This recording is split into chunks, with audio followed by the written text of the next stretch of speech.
how do you take a story and elevate it into something more? When you have the frameworks and you have the tools to say, okay, what does this look like on the surface? But really, what is this truly about? Layers deep, what I call the thing under the thing. That's what people really care about. And that's where people's hearts and mind are moved. This is Lead with Culture. I'm Kate Volman, and on this episode, we are talking about the art of storytelling. As leaders, we have to get really great at communicating and storytelling because essentially we have a vision, we have a mission of the organization, and we have to get other people excited to join us on that journey of fulfilling that vision.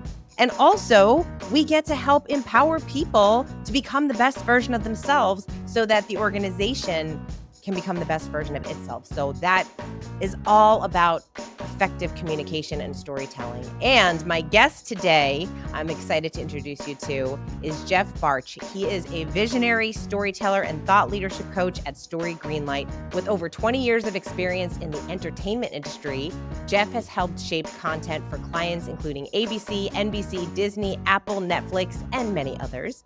Jeff's commentary has been featured in major publications, including Time Magazine, USA Today, and the Associate Press. Through Story Greenlight, Jeff empowers business experts to show up confidently so they can create the human connection to expand their business and impact the world. We talked all about effective communication, what that looks like, why that's so important in your leadership journey. And with Jeff's experience in working in the entertainment industry, he had lots of really interesting stories to share about what it takes to create a great story. So I hope you enjoyed this episode. Jeff, I am so excited to be talking to you today. Thank you so much for coming on the show. Thanks, Kate. Looking forward to it.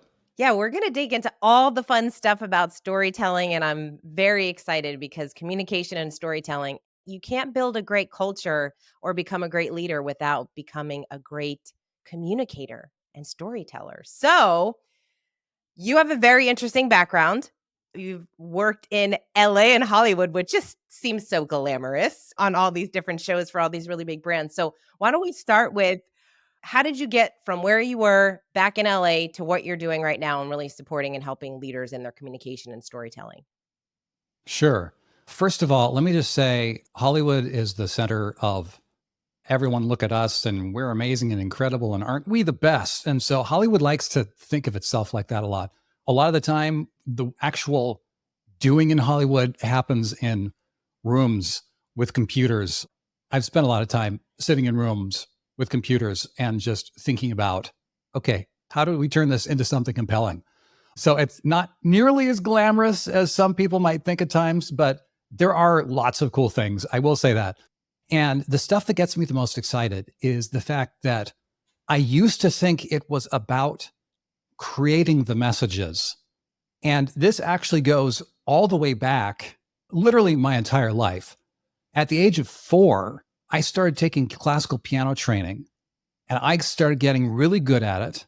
And everyone says, oh, Jeff, you can play Bach, you can play Mozart. You're amazing. You're Jeff, the piano guy. And I thought I was all that because I could do this thing. There was one day after on a Sunday, because that's where I got a lot of my reps in when I was first learning to do this stuff with music specifically. One of the older musicians at the church where I was playing came up to me and said, Jeff, it's all well and good to play the notes on the page, just what's in front of you. But when you get older, you have to learn to play from your soul. I was in elementary school at this point, and I thought, this has to be the stupidest thing I've ever heard in my life.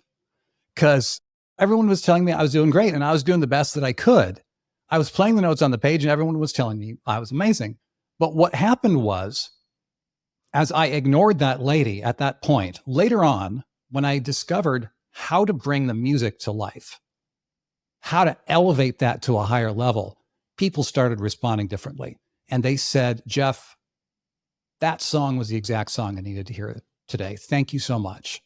Every once in a while, they would say, Jeff, the way you played today brought me into an encounter with God. I can't thank you enough. And I realized this is something way bigger than just me.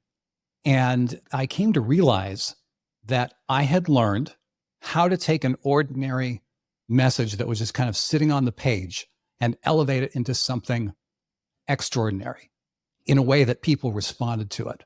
And that's what I ended up doing literally my entire life ever since. Video in high school, radio in college, film school, 20 years doing the same thing in Hollywood. And over that time, I ended up coming to a place where I said, okay, this is the value behind what's happening here is taking an ordinary message and elevating it to something extraordinary. And so that's how I ended up taking that into the business world. It originally started where I wanted to just build an online business and build an extra stream of income. But I've been teaching and coaching my whole life. And it was one of those things where I said, okay, let's take this and help other people elevate their messages in the same way.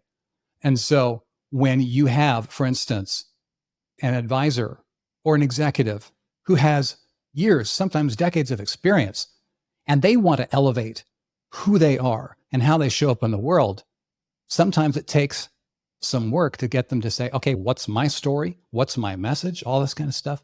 But it's an amazing process and it brings incredible results that bring all sorts of results to the clients to them and their businesses. And it's an incredible thing. It's so interesting because as you're talking, it reminds me of that Steve Jobs quote of you can't connect the dots moving forward. You can only connect them moving backwards because you have all of this experience and you got to see like, oh, wow, there are all these connections that you've made that helped catapult you into your career.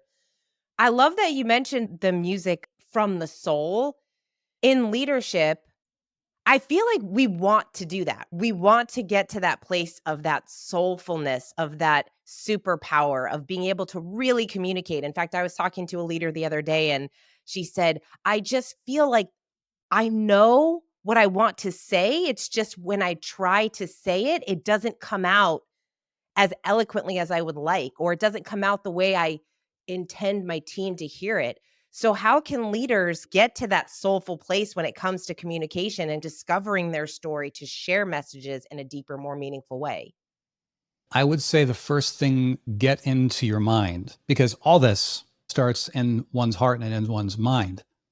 The thing to be aware of first is the idea of what story is. Because the fact of the matter is, when we know and understand the big picture of what storytelling is, not just the boots on the ground, technical, tactical, talking over the water cooler, telling an anecdote, that's the tactical version that everyone knows. I'm talking the big picture strategic idea of what is happening, who are the characters, what do they want, that sort of a thing. That is where the power comes from. This is how we figure out who we are, how we fit in our world, in our team, in our business. And this is how we realize how we can influence others. So the core of this comes from one definition of what a story is. It's based around some of the writings of Donald Miller with some of the ideas that I've expanded around it. The idea is a story is a character who wants something, overcomes obstacles to get it, and experiences transformation as a result. If you boil that down to the idea of identity, desire, obstacles, and change, this provides a framework for literally any interaction between any human being ever. And if you think that it sounds like I'm exaggerating, I get it. And I'm not exaggerating in the slightest. It really is that fundamental. So when we figure out who the character is, what they want, what's getting in their way, and what is the change that they want to see, if we start thinking about that, this is how we start developing empathy. This is what's happening inside me, inside my team, in the business, with the VCs or with the board or whoever, insert stakeholder here. It all happens under this one framework. You have worked with incredible organizations that have put stories on the news, on the big screen, like you've worked with Apple and Disney. And like, is there a moment that you can think of during your career that you were in These boring rooms, Jeff. I'm just going to imagine they're more magical than they are. Because I'm fascinated when I hear about writers' rooms, people that are like in the room and like they're figuring out the structure of the story. Is there a moment that you can remember being in a room with people and like deciding how to tell a story better, or something that you collectively came to this realization that it needs to shift or change in something that you were working on? I would say a lot of it comes from not being in any one room for one moment, as much as exposing oneself to the range of frameworks and seeing this is like that. This is where that connects. And when you get that just repeated into your head over and over and over, all of a sudden things start clicking internally. One of my favorite pieces that I've worked on over the years was on NBC for the show American Ninja Warrior. One of the things that I've been able to do with that show for over 10 years is to tell a lot of the stories of the athletes that appear on the obstacle course. And then you see the stories before they step onto the course so that people will care. Because when you tell something about the person, the audience actually cares how they do. And this one story is, in broad strokes, it was about a guy who's a husband, lives on a farm, met his wife. They grew up doing all sorts of athletic things, riding horses, doing all the things on the farm. She gets multiple sclerosis and she staves off the symptoms for a while. But after a while, she can barely walk. When you think about this, you can take it as a kind of a regular idea of this guy, they used to be husband and wife. She used to be healthy. Now she's not. Let's put sad music under it. And we feel bad for the guy. We hope he does well. But really, what that story was actually about was the ideas of mortality, the idea of disease, of how we're all fighting against these forces that are outside our control, but yet we can still stay together with the ones that we love. We can stay committed to the ones that we love. And the story, it literally ends with a shot of this cowboy holding his wife in his arms, literally walking into the sunset. And it's this incredible idea of commitment for better or worse, sickness and health, no matter what. Plus, you get these extra layers of it's the cowboy taking the girl off into the sunset, all these ideas with all these movies that we've seen before. So it's how do you take a story and elevate it into something more? When you have the frameworks and you have the tools to say, okay, what does this look like on the surface? But really, what is this truly about? Layers deep, what I call the thing under the thing. That's what people really care about. And that's where people's hearts and mind are moved. When things are done well, when shows are produced well, when music is produced well, when anything that we love, a book that we read is written really well, we don't realize how much work it takes to uncover the real story behind the story, to get that emotions out of people. So this is why I love talking to people like you, because that is fascinating to me. We have to think about it in the same way when we think about culture. How do you get your team to care about your mission?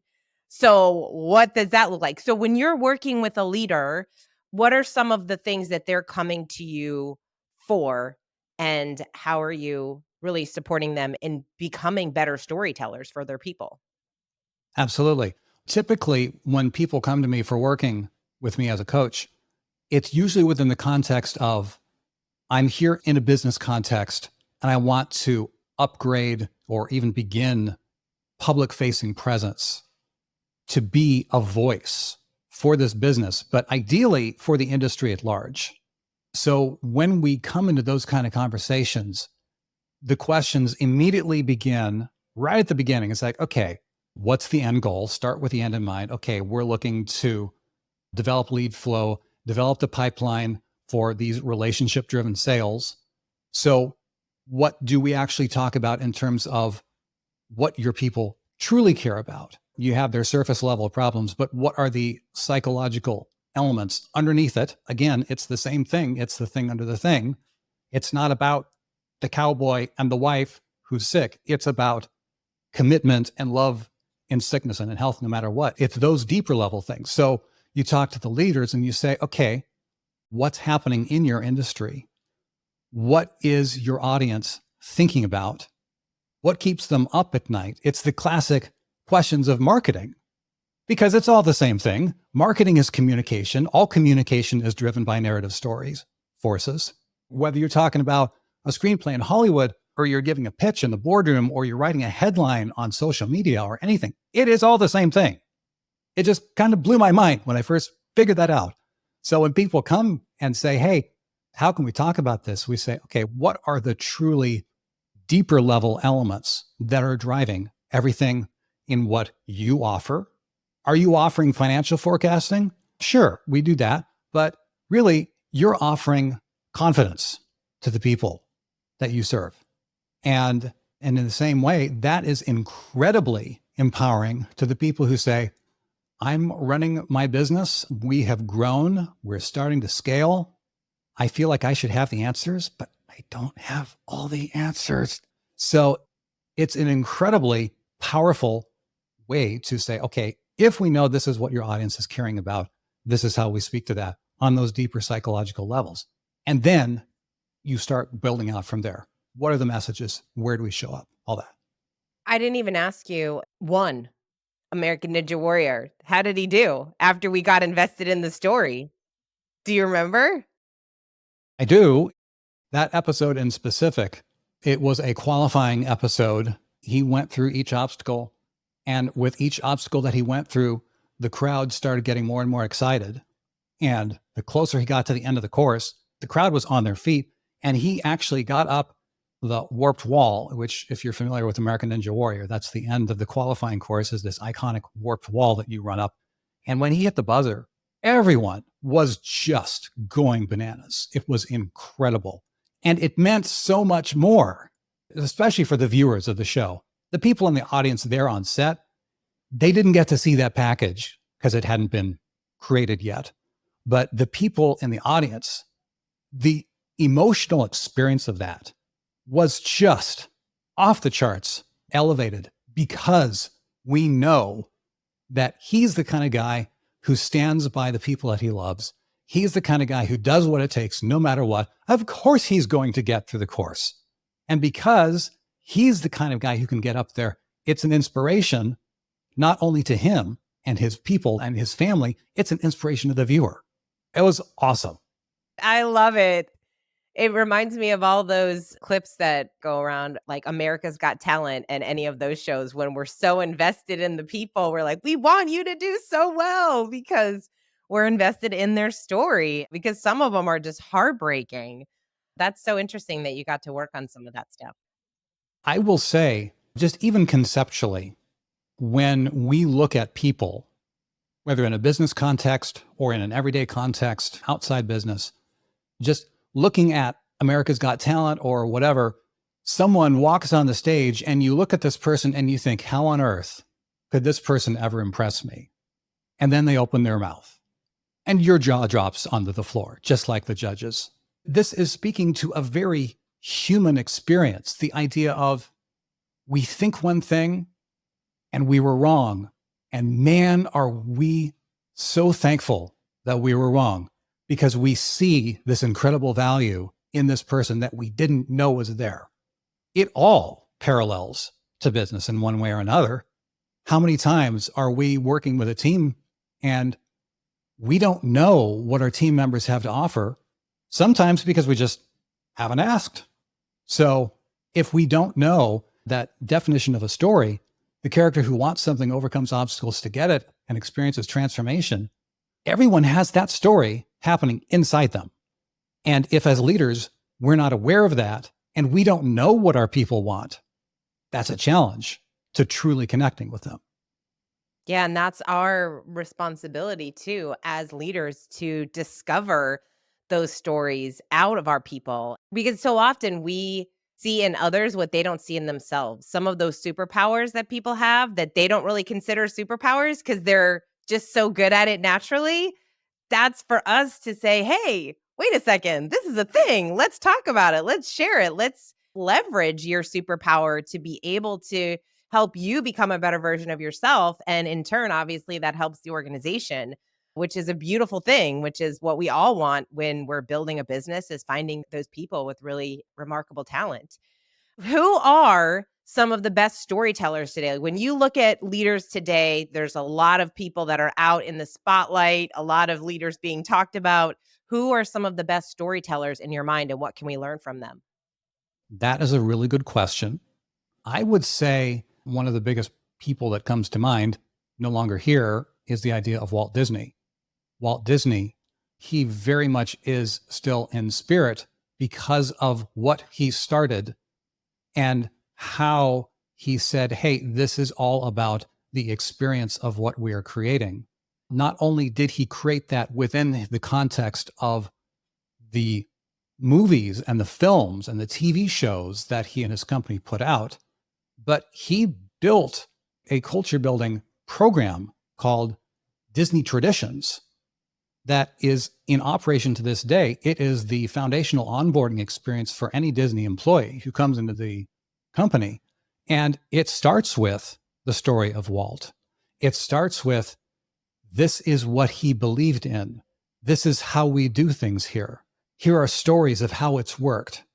And on from there into the more specific, okay, this is how the company's laid out. This is your place in it. Here's where you can talk with your supervisors and how you can get more specific guidance within your specific role. But this is the big picture. This is who we are, and this is how we do things here. So his company's been around for over a century. So he built something pretty cool. I think a lot of leaders believe or want to believe that they're great storytellers, great listeners. But let's do a little self-assessment. So, for everyone that's listening, how can we think about our communication style, our storytelling style, and really assess how good we really are? Because only if we figure out where we are today can we improve in the future when building our teams. And so, what's a good way that we can assess our storytelling capabilities to know if we're good, how good we really are in our storytelling? The number one way to assess is you judge by the audience's reaction. Are your people responding to what you say? If so, what you're doing is working in one way or another. If you're not getting the responses that you're looking for, then it means that communication is not happening effectively. And I will say, a lot of the time, you have people who say, hey, let me tell you a story about this. And we've all heard examples of tactical stories, telling an actual story of, let me tell you a story about X. And we've all heard that done incredibly well. We've also heard it done really badly, a lot. And one of the number one reasons why storytelling flops is because it doesn't actually line up with the narrative forces that engage your audience's brain. And it goes back to that definition of story, the desire. The character who wants something runs up against obstacles in the process of finding change. So when you're telling a story and you say, this happened, then that happened, and this is what happened at the end, that is not a story. That is a list of things. If we truly want to engage the narrative forces and engage the hearts and minds of our audience, you have to say, there's this character and they really want this. This is why this is important to this character, because if they get this, this amazing thing is going to happen. They can't get it right now, and here's why. So the character thinks, works on the obstacles, and depending on the length of the story and the epic scope of the story, that depends on how many obstacles you have to go through and beat your head through in order to get through to that change. That is the way to say, okay, instead of saying, this is a story, this, then this, and this, instead of going and, we want to go this and this, but this isn't happening. We're not getting there yet. Therefore, we have to work around this. And that is the foundation of any story. That is what engages the storytelling brain of anyone who's listening. This is reminding me, I was just listening to a podcast with David Sedaris, the writer, and when I think about storytelling, he's such a masterful storyteller. But what's interesting about his storytelling is it's almost as though he has lists of just activities or experiences that he's observed in the world, and he has to decide, how am I going to take this and turn it into a story that someone's going to want to read? That's a decision making process. How am I going to tell this? How am I going to share this in a way that's going to evoke laughter or humor or emotion, something out of a person? And so we have to make those choices in the work that we do. And coming from your background and being able to work with so many talented individuals, what was that creative process like? Because as you've mentioned, everything we're talking about in the creative process or building out a show or writing a book or anything, it's all relevant in the world of business and building a great culture, building a team, becoming a better leader. All of that stuff is intertwined. And so I'm really fascinated by the creative process of people and how they approach their work, whether it's a show that you're working on or a project that you're working on. And do you have some tips for someone to kind of approach a project in the most effective way to share it? Sure. So I'm going to actually give an example of applying this to one of my coaching clients. There's a gal who is a fractional CFO.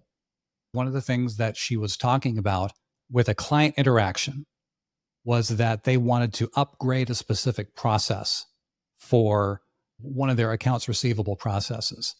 And the person who was retiring in the end user company was the controller, and she was not happy with the solutions that were being presented by my client and her company. And so I was talking with my client. I'm saying, okay, so what's really going on here? We have this character, we have this lady in the end user company, and she's not liking the solutions you're offering. What's really happening here? We came through discussion to the realization that this is not about the specific ideas themselves. She's scared of giving up control. That's really what was driving this. And she wanted to know, because the financial controller in the end client company, she wanted to know that this solution that she was being offered was going to work no matter what. She wanted to know that she could trust this process. And so that is what drove the brainstorming process to say, okay, how can my client communicate this in such a way that says we understand? Because you don't necessarily want to say, aha, so you're really scared about giving up control, aren't you? It's just not necessarily the best way to approach things, even if it's true. But if you can say, we see you, we hear you, here is how this solution is bulletproof, here's how it works. And you can know when it happens that everything will work just the same way as your systems have been working, but now it's working in an elevated way, in a digital way, so that everyone can work with it no matter where they are, even if they're not physically there in your office. So when you think about it, it sounds a lot like sales, overcoming objections. It might even sound like coaching, asking questions. It is all the same thing. I never stop geeking out about how this stuff all connects. It's all related to the same ideas of who people are, what they want, what's getting in the way, and how can we as leaders and businesses help them get what they want. It's not what we think. You got to dig in deeper, continue to ask those questions, like with the sales process.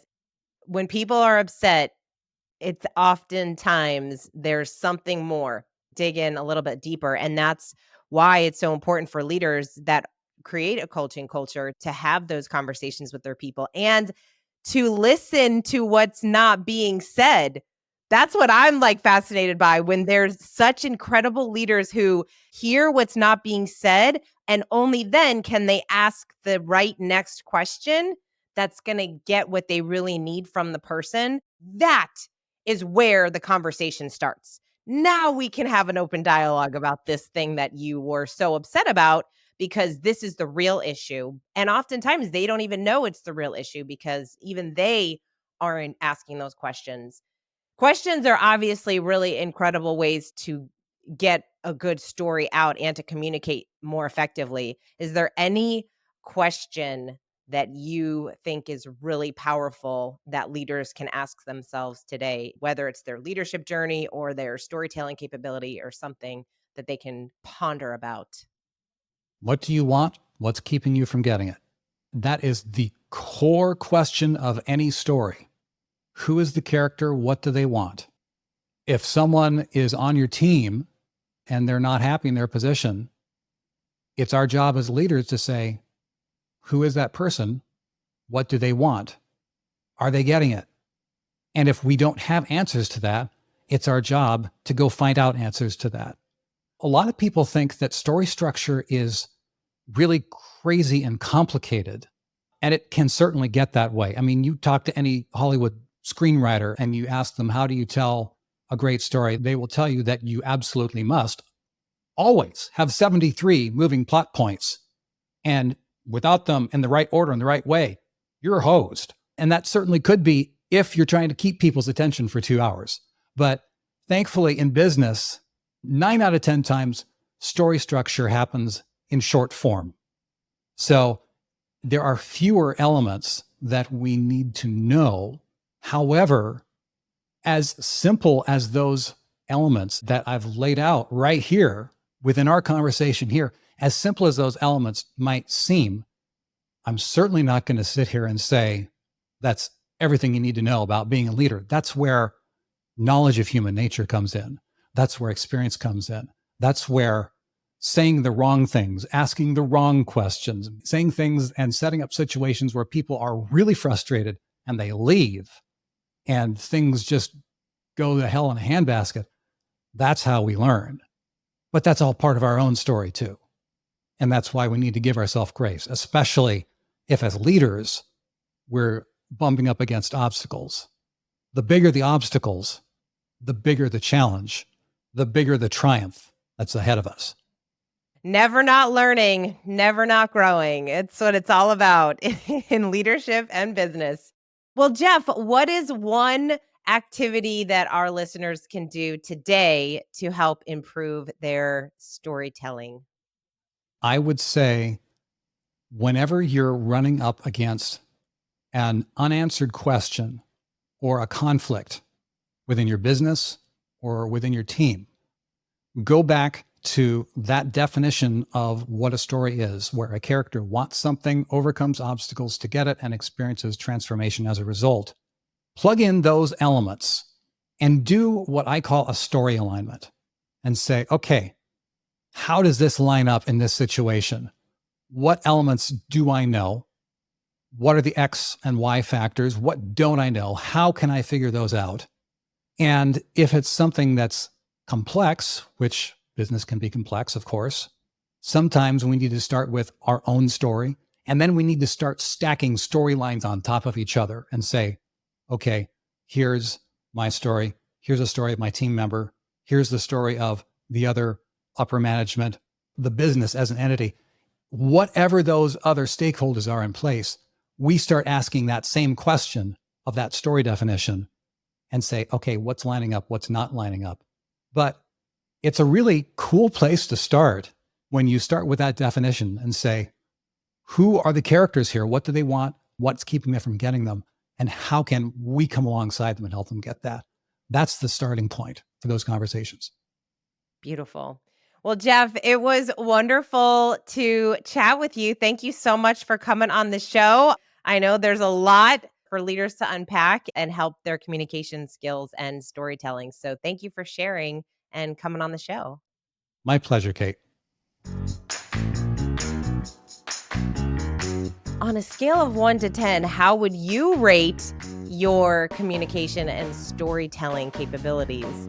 I am so curious what you found interesting from this episode. I hope that you took something away from it, something that you can implement and apply today, whether it's in your next one-on-one with a team member or at your next retreat or team meeting, something to help you become a more effective communicator. But I do love this idea of obviously asking really great questions, becoming better listeners. The more that we can listen to our team to really uncover what the real challenge is for them, if they are going through something, only then can we become better communicators, because we know what the problem is.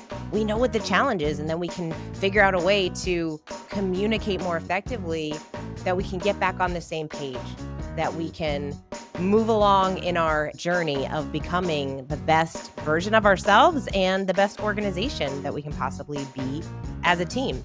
If you're thinking about what it might look like to have a coach to help you not only with your communication, but also just in building better relationships with your people, to hire great talent, what that looks like. How do you attract really great talent? How do you retain great talent?